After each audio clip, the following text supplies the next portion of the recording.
지난 시간에는 고린도 후서의 마지막 4개 장의 이름을 붙여보았었죠.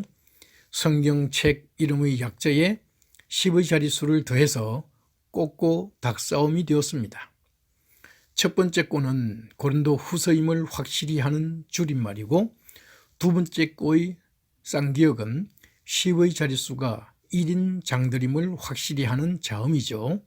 그래서 꼬꼬는 10의 자릿수가 1인 고린도 후서 10, 11, 12, 13장의 이름이 되는 것입니다. 이러한 방식으로 성경책에 이름을 붙이는 방법은 장의 수가 아무리 많더라도 동일하게 적용됩니다. 성경에서 장이 가장 많은 책은 시편이죠. 시편은 장의 수가 150편이나 됩니다. 하나의 이름에 10개의 장이 포함된다고 계산하면 시편은 15개의 이름을 붙여야 하겠죠. 정확하게 말하면 1편부터 149편까지 15개 이름을, 그리고 150편 1개의 장에 1개의 이름을 더해서 16개의 이름을 붙여야 할 것입니다. 하지만 단지 10개의 이름으로 줄일 수 있습니다. 어떻게 줄였는지 보실까요? 10의 자릿수 0부터 9까지, 즉 1편부터 99편까지는 빨간색으로 10개의 이름을 붙였습니다. 그리고 다시 0부터 5까지, 즉 100편에서 150편까지는 파란색으로 6개의 이름을 붙였습니다. 그래서 시편은 총 16개의 이름을 가지게 되는데, 다시 한번 보시면 빨간색과 파란색으로 색깔은 다르지만 이름은 같다는 것을 아실 것입니다. 그래서 시편은 150개의 장이 있지만 붙인 이름은 10개라고 말씀드리는 것입니다. 그런데 같은 이름의 장은 어떻게 헷갈리지 않게 할 수 있죠? 위치를 다르게 함으로써입니다. 10의 자릿수가 0일 경우 치엇을 넣어서 시청이 되었습니다. 시청의 시는 사진이나 그림 또는 TV를 본다는 뜻이죠. 시청의 청은 귀로 듣는다는 뜻이고요. 그래서 앞에는 TV를, 뒤에는 MP3를 붙인 것입니다. 물론 라디오를 자주 듣는다면 라디오라고 붙일 수도 있습니다. 10의 자릿수가 1일 경우 기역을 넣어서 시계라고 붙여보았습니다. 앞의 시계는 내 발목에 있는 스마트워치, 뒤의 시계는 집에 있는 탁상시계나 벽시계가 될 수 있겠습니다. 물론 좋아하는 다른 이름을 붙일 수도 있습니다. 10의 자릿수가 2일 경우 니은을 넣어서 신이 되었죠. 외출할 때 신는 신과 집에서 신는 신으로 말입니다. 10의 자릿수가 3일 경우는 티엇을 넣어서 차의 의자와 책상의 의자가 되네요. 10의 자릿수가 4일 경우는 리얼을 넣어서 실외복과 실내복이 되었습니다. 10의 자릿수가 5일 경우는 미음을 넣어서 심이 되었습니다. 단 한 장뿐인 150편은 사돈의 위치상 뒤에 오는 심이 되었습니다. 심은 힘을 뜻하는 사투리죠. 힘은 내 팔의 알통으로 연상할 수 있을 것입니다.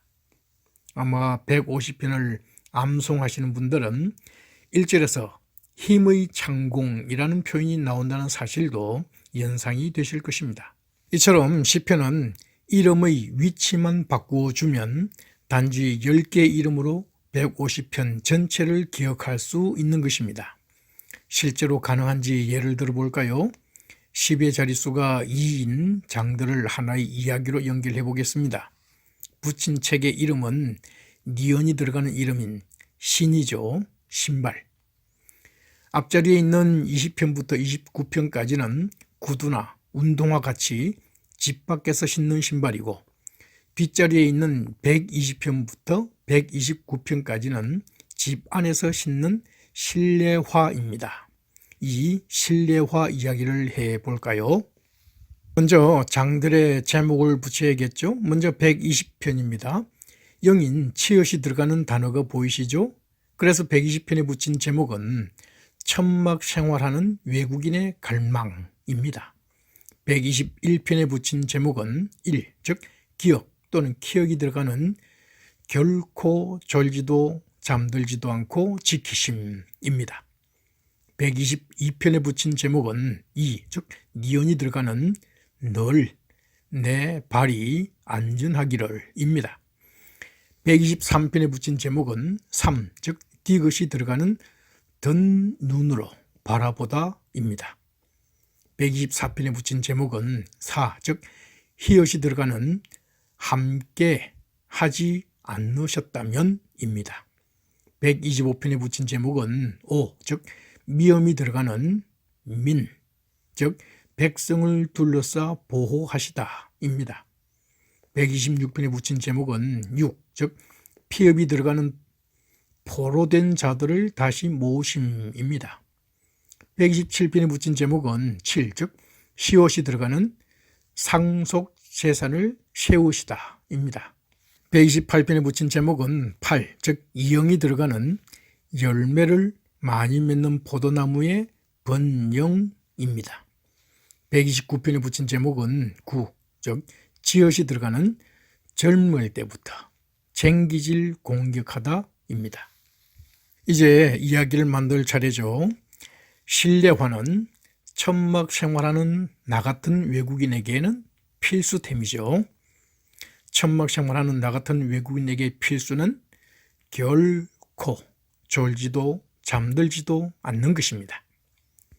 결코 졸지도 잠들지도 않는 것은 늘 내 발이 형제가 또는 실내화가 안전하기를 바라기 때문입니다. 늘 안전하기를 바란다면 실내화를 들고 다니거나 눈에 보이는 곁에 두어야겠죠. 들고 눈에 보이게 한다는 것은 항상 함께 한다는 말이겠죠. 함께 하는 것은 민, 즉 백성을 보호하기 위해서입니다.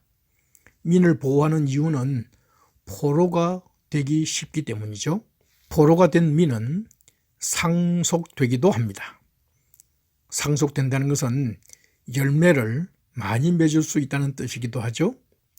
의의 열매를 많이 맺는 사람은 젊을 때부터 쟁기질 당한 사람입니다. 이처럼 공통점은 두 개의 장을 이야기로 이어주는 고리 역할을 하기도 하고 고린도후서의 처럼 이야기 전체의 배경이 되기도 합니다.